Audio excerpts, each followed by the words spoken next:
Assalomu alaykum. Agar siz videoni ko'rayotgan bo'lsangiz, katta ehtimol bilan uch sotib olgansiz va o'sha uyni remont arafasida turibsiz. Ishoning, bu video sizni minglab dollar pulingizni, asablaringizni va vaqtingizni tejab qolishga yordam beradi. Bu videoda men siz bilan remontda otda ketma-ketligini qadamma-qadam ko'rib chiqaman. Bu har bitta qadamda biz ustalardan qanaqa qilib aldanib qolmasligimizni, materiallarni qanaqa qilib tejashimiz mumkinligini, vaqtdan qanaqa qilib unumli foydalanishimiz mumkinligini ko'rib chiqamiz.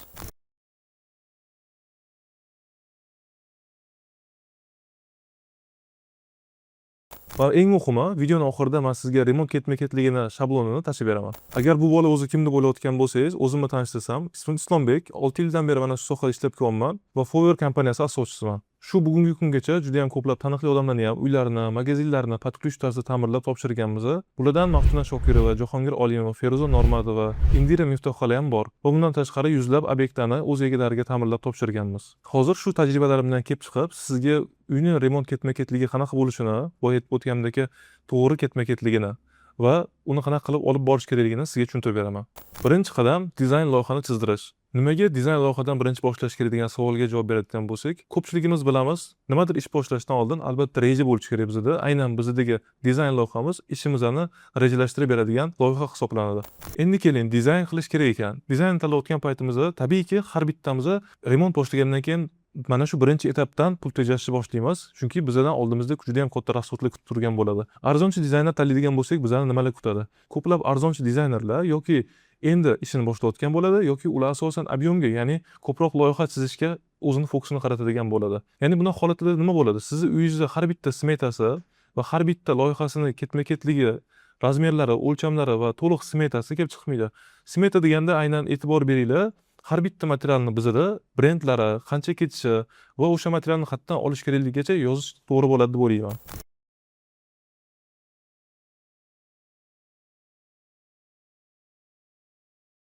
Bu smeta mavzusi alohida bitta qadamimizga kiritilgan va bu haqida hali to'liqroq gaplashib chiqamiz. Arzonchi dizayner tanlayotgan paytimizda birinchi ko'zimizga ko'rinadigan narsa, biz real vaqtda qanchadir pul o'zimizda ushlab qolganimizni ko'ramiz. Ya'ni 20 dollarga chizdirish mumkin bo'lgan loyihani men 10 dollarga chizdirdim, ya'ni yarim narxiga yutib qoldim degan narsa ko'zga ko'rinadi. Bu loyihani chizdirganingizdan keyin mana shu loyiha asosida siz yuzga 20 ming, 30 ming dollar pul ajratasiz. Siz yuzga loyiha chizib berayotgan dizayner to'g'ri materiallardan foydalanish kerakligini, o'sha materiallar necha pul turishi kerakligini va qanaqa qilib, qaysi usta qilib bera olish kerakligini tushunish kerak.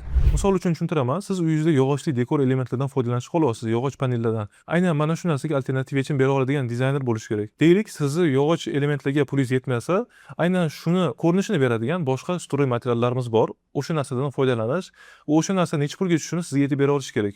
Endi ishimizni boshiga qaytamiz. Kelishuvda biz dizayner bilan yarim narxidan yutib, mana shu uni chizib bergan loyihasi asosida remont jarayonida yana ham qimmatroq materiallardan ishlatishga to'g'ri keldi. Nega? Chunki o'sha sizga mana shu loyihani chizib berayotgan dizaynerimiz aynan mana shu material bozorda necha pul turishini, qiymatini bilmasdi. Chunki unda boya aytgandek yetarli tajriba bo'lmasligi mumkin. Bu tabiiy holat. Chunki endi ishni boshlayotgan odamda bozordagi to'liq materiallar haqida ma'lumotlar bo'lmasligi mumkin. Va buning natijasida siz dizayn loyihadan 500 dollar yutib qolib, lekin remont jarayonida buni 5000 dollar bilan to'lab berishingiz mumkin. Bundan ham yomon tarafini tushuntiraman. Agar siz o'sha loyihada chizilmagan 5000 dollarlik materialdan foydalanmasangiz, sizni dizayn loyihaga ketkazgan, ajratgan pulingiz ham bekor ketgan bo'ladi. Chunki dizayn loyihani jarayonida o'zingiz o'zgartirishga majbur bo'ldingiz. Ko'pchilik o'ylaydi, budjetli remont bu sifatsiz remont deb. Unaqa emas. Budjetli remont bu to'g'ri loyiha asosida va ketma-ketligi to'g'ri tarzda olib borilgan remont hisoblanadi. Bitta narsani bilishimiz kerak, stroy materialda rasxodimizning 40-60% tashkil qiladi. Aynan mana shu materiallarni to'g'ri ishlatishimiz bo'lsa, dizayn loyiha asosida bo'ladi. Demak, biz remontimizni budjetli qilishimiz uchun sifatli materiallardan to'g'ri foydalanishimiz kerak ekan. Misollar bilan tushuntiraman sizga. Sizni tajribali dizayneringiz elektrika tochkalarning simlarini aynan qayerdan qanaqa qilib olib o'tishini u ustangizga to'g'ri tushuntirib berish kerak yoki o'zini brigadasini ishlash uslubi bilan sizni materiallaringizni tejab qolishi mumkin. Keling, boya aytganimdek misol bilan tushuntiramiz. Oddiy rozetka tochkamiz. Rozetkalarimiz asosan poldan 30-40 sm balandda joylashadi. Endi mana shu simimizni patologdan, devorlarimizning orasidan olib o'tadigan bo'lsak, to bizani poldan 30 sm balandlikka yetib kelgungacha ancha sim ketadi. Aynan endi mana shu simlarni to'g'ri loyiha asosida polimizdan olib o'tadigan bo'lsak, poldan 30 sm ga chiqqan sim holatida biz kamroq sim ishlatgan bo'lamiz. Ya'ni biz bu yoqda materialdan tejab qolyapmiz. Yoki bizda hozir ufq bo'layotgan MDF panellarni devorlarga ishlatishimizni misolda aytamiz. Aynan mana shu narsaga alternativ yechim hisobida bizda hozir yangi kirib kelayotgan bozorga bambuk panellar yoki shunga o'xshagan ekoplit panellardan foydalanishimiz mumkin. Yana bitta narsani bilishimiz kerak, qimmat material degani bu sifatli material degani emas. Aynan bozorga tushayotgan paytimiz yoki material sotayotgan paytimiz biza sifatli material sotib olishimiz kerak va u uzoq muddat xizmat qilishi kerak. Ko'pchilik stroy materiallar brendining hisobiga qimmatroq narx bo'ladi. Aynan mana shu holatda bizga brendli material kerakmi yoki bizga ko'proq xizmat qiladigan material kerakmi? Biz shuni bilib olishimiz kerak. Bu berayotgan ma'lumotlarim bilan sizga nimani yetkazmoqchiman? Buni o'rniga tajribali dizayner oldiga borib, biza budjetli va sifatli dizayn loyiha chizib berishni so'rashimiz kerak. Endi keling, dizayn studiya tanlayotgan paytda nimalarga e'tibor berishimiz kerak? Uni qanaqa qilib tajribali yoki tajribasizligini bilib olishimiz mumkin. Tajribali dizaynerlar asosan bozorga sifat taklif qilishadi va mijozlarini, o'tsidlarini qo'rqmasdan ko'rsatishi mumkin. Misol uchun hozir sizga ko'rsatishim mumkin. Mana bu bizada Ferzon Normatovga qilib bergan dizayn loyihamiz va uni remonti. Buni ko'rishingiz mumkin. Maftunur Shokirovaga qilib bergan dizayn loyihamiz va uni remonti. Bu domimizni misolida ham ko'rsak bo'ladi. 100 kvadrat metrlik dom loyihasini chizib bergan loyihamiz va realizatsiya qilingandan keyingi remonti. Ko'rib turganingizdan keyin dizayn loyiha chizilgandan keyin va dizayner ham o'zi chizib bergan loyihasini sizga birga bir qilib ta'mirlab bera olish taklifini ham berish kerak deb o'ylayman. Keyin sizga yana bitta narsani ko'rsatmoqchiman. Keling, dizayn loyihamiz haqida ham namunalarni ko'rib chiqadigan bo'lsak. Biz o'zimizning mijozlarga loyihadan tashqari, 3D ko'rinishdan tashqari demoqchiman, texnik chizmalarni ham ko'rsatamiz. Bu texnik chizmalarimizda ko'rishingiz mumkin elektrika, santexnika, ko'pli pol chizmalarimiz, mebellarning razmerlari ko'rsatiladi. Yana bitta narsaga e'tibor berishingizni so'rayman. Bu narsani sizga har bitta dizayner taklif qilishi mumkin. Lekin e'tibor bering, aynan bizning misol uchun elektrika chizmamizning o'zida 4 ta listdan tashkil topgan va elektrikamizning har bitta ssenariylari qanaqa yonishini ketma-ketligini ham ko'rsatganmiz. Ya'ni biz har bitta element va detallarga alohida e'tibor berib to'xtalib o'tamiz. Dizayn loyihalarimiz, realizatsiya obyektlarimizni ko'rdik. Endi yana bitta bozorda berilayotgan taklif haqida gaplashadigan bo'lsak, juda ham ufqga chiqib ketdi. Bu ham bir marketing strategiyasi sifatida ishlatilyapti. Bizdan patruch remont xizmatini sotib oladigan bo'lsangiz, dizayn loyihamiz tekin. O'zi bu narsa qayerdan kelib chiqqanligiga bitta e'tibor bersak. Har bittamiz ko'chada ishlab yurgan odam sifatida bilamizki, ko'chadagi har bitta narsani o'zini qiymati bor. Aynan biz mana shu xizmatni sotayotgan paytimiz, tekin dizayn loyihaga qaytadigan bo'lsak, tekin dizayn loyihani sotayotgan paytimiz, bu narsaning ham o'zini qanchadir qiymati bor. Ya'ni o'sha firmada o'tirgan dizaynerimiz bizda yaqinda ish boshlagan dizayner bo'lishi mumkin. Ya'ni sizni remontingizdan ajratilgan pulli hisobiga dizayn loyihasi qilib beradi. Bunaqa holatlarda ko'pincha bu dizayn loyiha shablonaviy tarzda qilingan proyekt bo'ladi.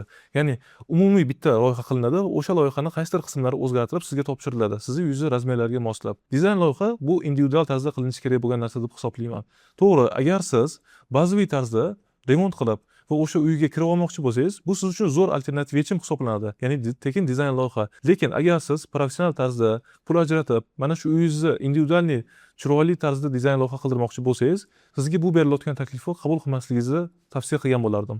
Individual dizayn proyektlar bozor narxida oladigan bo'lsak, 15, 20, 25 dollar turadi 1 kvadrat metrga uyingizni chizib berish. Va mana shu dizayn loyihani chizish muddati bo'lsa 25 kun, 30 kun vaqt oladi. Bitta narsani biling, ko'plab holatlarda qisqa muddatda sizga sifatli narsani taklif qilishayotgan bo'lsa, va bu kamiga juda ham arzon narxda bo'lsa, bu ko'plab holatlarda sizni minusiga ishlaydigan taklif bo'ladi. Keling endi ikkinchi qismga o'tadigan bo'lsak, ikkinchi qism bizda smeta. Aynan mana shu dizayn loyihadan kelib chiqqan holatda sizni yuziga qancha stroy material, qurilish materiallari ketishini hisoblab chiqish kerak. Bu smeta o'zi qanaqa tarzda qilinadi va smetaga nimalar kirgizish kerak va smetamiz remontga ketadigan rasxodlarimiz bilan plyus-minus qanchaga farq qilishi mumkin, shularni ham ko'rib chiqamiz.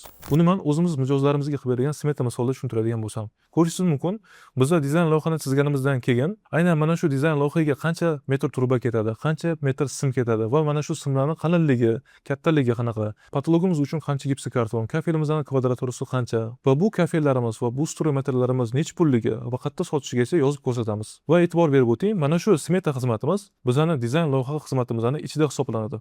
Hisobga olishimiz kerak bo'lgan bu mavzu ham bor. Smeta nima uchun zarur? Smeta qilinayotgan paytda biz bozorda qancha material sotib olishimiz va buni nech pulga olishimiz kerakligini bilamiz. Dizayn proyektda ko'pchilik holatlarda remontimizga qancha stroy material ketishi va ularning narx-navolari yozilmaydi. Bu faqat sizni remontingiz ketma-ketligi qanaqa ketishi chizmalari hisoblanadi. Smetada bo'lsa remontimiz nech pulga tushishi va o'sha stroy materialni qayerdan olish kerakligini sizga bergan bo'lishi kerak. smeta mavzusida to'xtalib o'tishimiz kerak bo'lgan yana bitta narsa bor. Sizga podключ remontni taklif qilayotgan firmalarda bitta narsaga e'tibor bering. Ular siz bilan uyingizni kvadrat metriga qarab do'g'ir qilishyaptimi? Materiallari bilan yoki shunchaki xizmat haqqini o'ziga. Sizga smetani taklif qilishyaptimi? Taklif qilishayotgan smetasi aynan qanaqa tarzda yozilgan? Mana shu narsalarga ham e'tibor bering. Aynan bizning xizmat turimizda bu qanaqa ketma-ketlikda bo'ladi. Biz loyihani topshiramiz va mana shu loyiha asosida smeta chiqarib beramiz. Qaysi stroy materiallardan foydalanishimiz va undan qancha ketishini har bittasi yoziladi va bularning umumiy summasi chiqarilgandan keyin biza uyingiz remontini necha pulga qilib berishimiz kerakligi summasi chiqadi va aynan mana shu narx asosida siz bilan shartnoma qilamiz. Uyimizning remontini podключ shartnoma qilayotgan paytimiz do'g'ordagi smetaga yana bitta narsaga e'tibor berishimiz kerak. Mana shu smetaga nimalar kirgizilingan? Ya'ni sizga berilayotgan arzon narx ichiga qo'shimcha xarajatlarni keyinchalik qo'shishligi mumkin. Remont jarayonida biz smetamizga buni yoki mana bu narsani kirgizmaganmiz degan sizga sabablar bilan qo'shimcha xarajatga pul olishadi. Bunaqa holatga tushmasligimiz uchun smetani to'liq ko'rib chiqishimiz kerak. Aynan bizga taklif qilinayotgan narx ichiga nima narsalar, nima mahsulotlar kirgizilayotganini bilishimiz kerak. Bu bilan siz arzonchi taklif berayotgan firmalar bilan ishlamang demoqchi emasman. Ularni asosiy направленияsi boshqacha va sizga individual yondashadigan dizayn firma yoki podключ remont qilib beradigan firmalarning yo'nalishi boshqacha. Remont, smeta va dizayn loyiha jarayonlarida sizni aldash mumkin bo'lgan juda ham ko'plab turlari bor. Smeta paytida e'tibor berishimiz kerak. Aynan mana shu stroy materiallarimiz rostdan uyimizga ishlatiladimi? Men har xil vaziyatlarni ko'rganman. Shunaqa prorablarimiz, shunaqa ustalarimiz ham bo'lishi mumkin. Hammasi demayman. Sizga aynan 15 ta qop olib ketib, aynan uyingizga faqat 10 ta qop ketadigan joyda o'sha 5 ta qopini yana o'zini tanish magaziniga yoki obratni yana sotib olish mumkin. Bu narsani siz kontrol qila olmaysiz. Bu narsani ham hisobga olishimiz kerak. Smeta hisoblash bu alohida mutaxassislik hisoblanadi. Ular smetchik yoki qurilish hisobchilari deb aytilishi mumkin. Smeta hisoblab berish narxi necha pulga tushishi mumkin? Bu sizni qurilishingizni ob'yemidan kelib chiqib aytiladigan narx. Lekin eng to'g'ri holatlarda sizga o'sha loyihani dizaynni sizga bergan dizaynerimiz yoki loyihachimiz o'zini smetasini hisoblab berish kerak bo'ladi. Misol uchun biz o'zimiz chizib bergan loyihalarimizga smeta xizmatini ham qo'shib qo'yganmiz. Aynan mana shu dizayn loyiha asosida qancha material ketishini hisoblab beramiz. Keling endi 3-qadamga o'tamiz. Bizda remontimizdagi 3-qadam prorab yoki bizning remontimizni qilib beradigan jamoa hisoblanadi. Shuni ham aytishimiz mumkin, remontdagi eng ko'p zarar ko'rishingiz mumkin bo'lgan, eng ko'p aldanishingiz mumkin bo'lgan bosqich aynan mana shu qismda bo'lishi mumkin. To'g'ri jamoani biz qanaqa qilib bilishimiz mumkin? Buni 3 ta qoida bilan ko'rib chiqamiz. Birinchi qoida, biz to'g'ri kelgan jamoa bilan ishlab ketmaymiz. Buni o'zingiz ham bilasiz. Remont qilishdan oldin 2-3 ta odam bilan maslahatlashib ko'rasiz. Bu to'g'ri narsa. Aynan solishtirish kerak. Sizga qanaqa narx taklif qilishyapti va o'sha taklif qilinayotgan narxga yarasha ishning sifati bormi? Birinchi qoida, biz narxlarni solishtirib ko'rishimiz kerak. Ikkinchi qoidamiz, biz o'sha tanlagan jamoamizni realizatsiya qilgan ishlari bilan tanishishimiz kerak. Aynan borib, sizga berayotgan narxlar bilan ishning sifatini solishtirib ko'rishimiz kerak. Bizdagi 3-qoida, o'sha jamoani oldingi mijozlarining fikri qanaqa bo'lgan? Buni video tariqasida yoki borib gaplashib ko'rishingiz mumkin. Aynan bu holatda jamoani oldingi mijozlarining fikrini bilgan holatda siz o'zingiz oxirgi qaroringizni qabul qilishingiz mumkin. U sizga to'liq tushuntirib beradi. Jarayon qanaqa bo'lgan, ularning oxirgi finalniy rezultati qanaqa bo'lgan va o'sha jamoa bilan ishlash jarayoni qanchalik yaxshi ketgan. Bu fikrlarni sizga hammasini ularning eski mijozlari beradi. Biz bitta jamoa tanlaganimizdan keyin o'sha komanda bilan biz qanaqa shartnoma qilishimiz kerak? Albatta yozma shartnoma qilishimiz kerak va bu yozma shartnomamizda remontimizning har bitta ketma-ketligi va ikkita tomonning javobgarliklari hammasi to'liq ko'rsatilgan bo'lishi kerak. Va shartnomamizda to'lov tartiblarini ham ko'rishimiz kerak. To'lov tartiblari qanaqa bo'ladi? Aynan bizda misolimizda tushuntiradigan bo'lsak, biz ishimizning ketma-ketligini 3 ta bosqichga bo'lgan bo'lsak, aynan biz mana shu 3 ta bosqichga bo'lib, kelishilgan summamizni ketma-ketlik tarzda ishimizni ko'rgandan keyin to'lov qilish mumkin mijozimiz.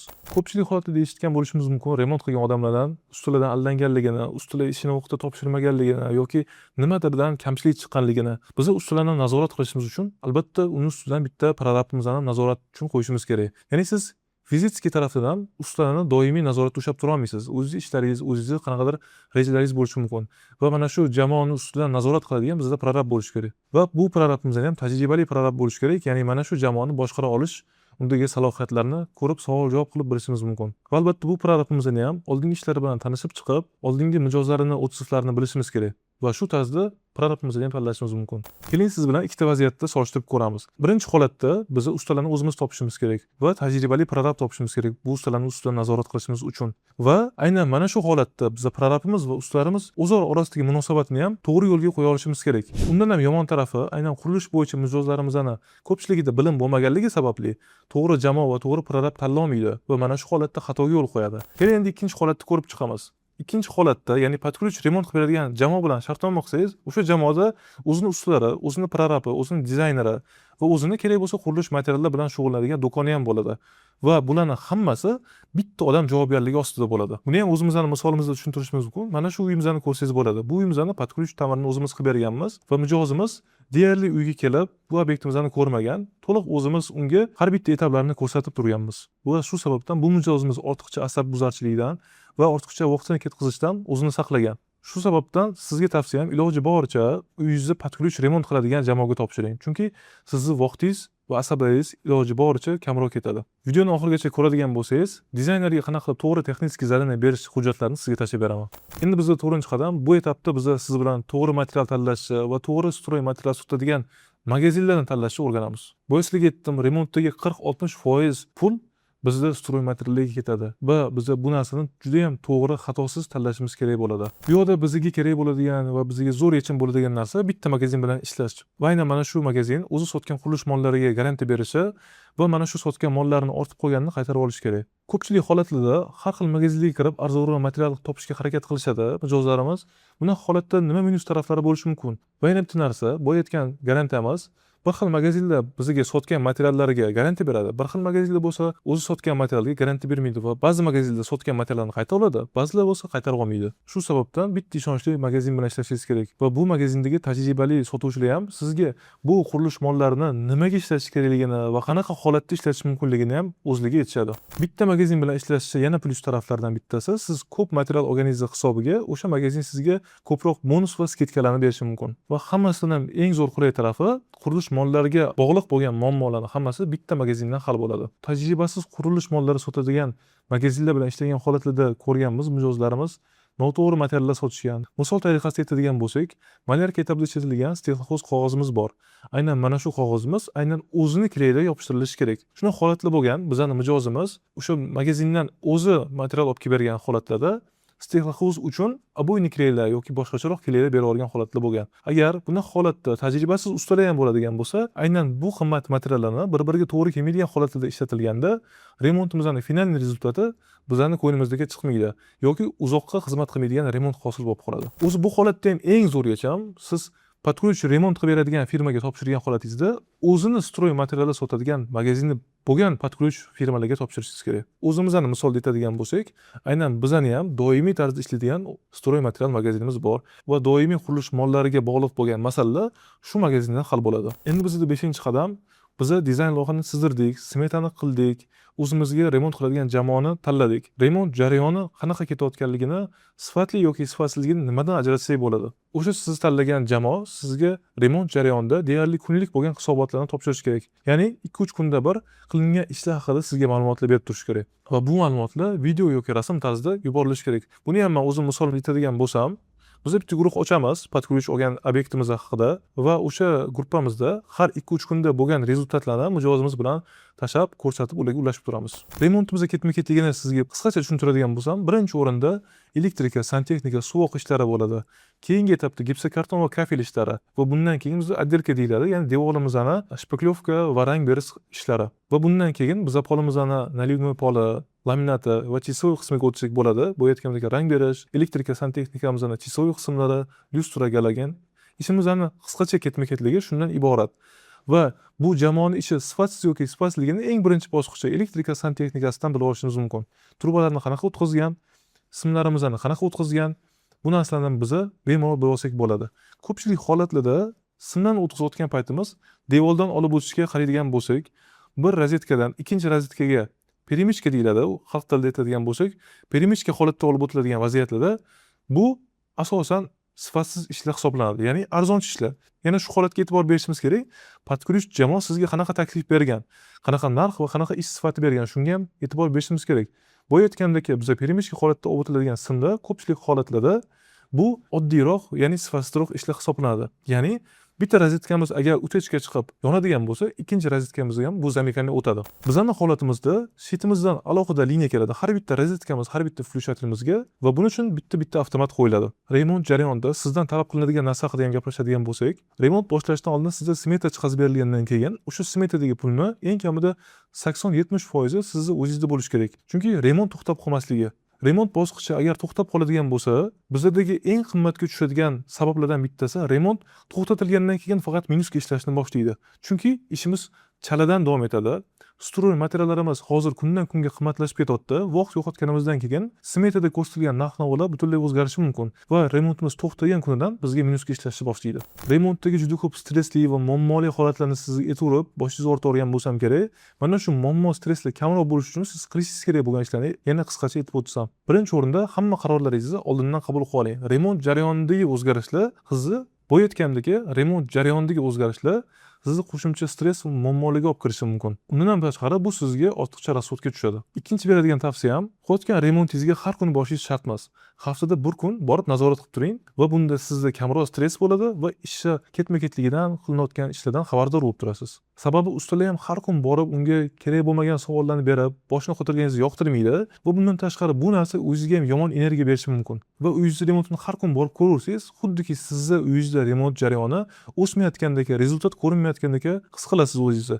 Bu ham sizga ortiqcha stress, ortiqcha asabbuzarlik beradi. Mana misol, zalga chiqadigan bo'lsangiz, har kun oynaga qarasangiz, sizga rezultat ko'rinishi qiyin. Lekin bir oyda bir marta borib qarasangiz oynaga, o'zingizdagi rezultatni ko'rib xursand bo'lasiz. Bu narsani shunga o'xshatish mumkin.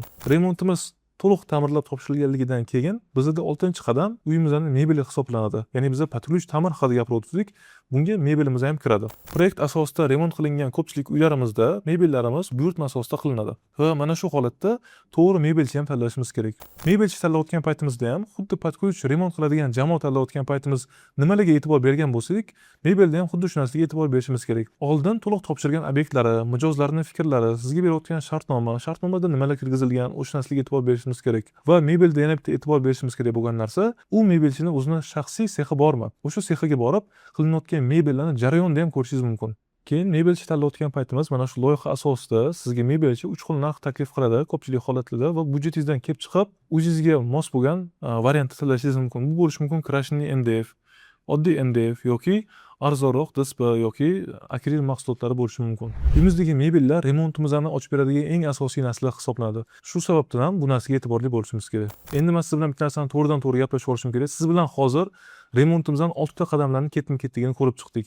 Bu jarayonni har bittasida qancha e'tibor berish kerak bo'lgan faktorlar bor. Agar siz bittasini e'tibordan chetda qoldiradigan bo'lsangiz, siz vaqtingizni, pulingizni va bundan tashqari eng kerakli bo'lgan asablaringizni yo'qotasiz. Endi bitta savol bermoqchiman. Shuncha narsani bilib turib ham mana shu remontni o'zingiz qilmoqchimisiz? Shu sabab biz o'zimizning patruj xizmatimizni sizga taklif qilmoqchimiz. Agar biza bilan shartnoma qilsangiz nima bo'ladi? Birinchisi, to'laqonli shartnoma asosida ishingiz ketma-ketligi bo'ladi. Ikkinchidan, to dizayndan mebeligacha bitta jamoa ostida nazoratda bo'ladi uyingiz. Pullaringiz qayerga ketayotganligini har bittasini o'zingiz bilib turishingiz mumkin va qanaqa materiallar ishlatayotganligini sifatidan ham xabardor bo'lib turasiz. Va stroy materiallar o'zingiz sotib olganingizdan ko'ra 10-15% ga arzonroqga tushadi. Va mana shu berayotgan hamma xizmatlarimizga biz kafolat beramiz va 2 yil mobaynida bergan xizmatlarimizdan keyin siz bilan aloqada bo'lib turamiz. Hozirda bizning Toshkent shahrida juda ham ko'plab to'liq topshirgan obyektlarimiz bor. Keladigan bo'lsangiz bemalol olib borib ko'rsatishimiz, ma'lumot berishimiz mumkin. Chunki biz o'zimiz ta'mirlab topshirgan obyektlarimizdan faxrlanamiz. Faqat bu takliflarimiz cheklangan, chunki biz loyiha olgan paytimiz 10 dan ko'p proyekt olmaymiz va biz vaqtimizni va energiyamizni o'zimiz olgan proyektlarimizga to'g'ri taqsimlaymiz. Agar biz bilan ishlamoqchi bo'lsangiz, video ostidagi linkdan registratsiya qilib, bizga murojaat qiling. Biz sizga o'zimiz aloqaga chiqib to'liq ma'lumot beramiz va $100 konsultatsiyani sizga bepulga taqdim qilamiz. Va sizga boyayotgan bonuslarimni ham ro'yxatdan o'tganingizdan keyin olishingiz mumkin.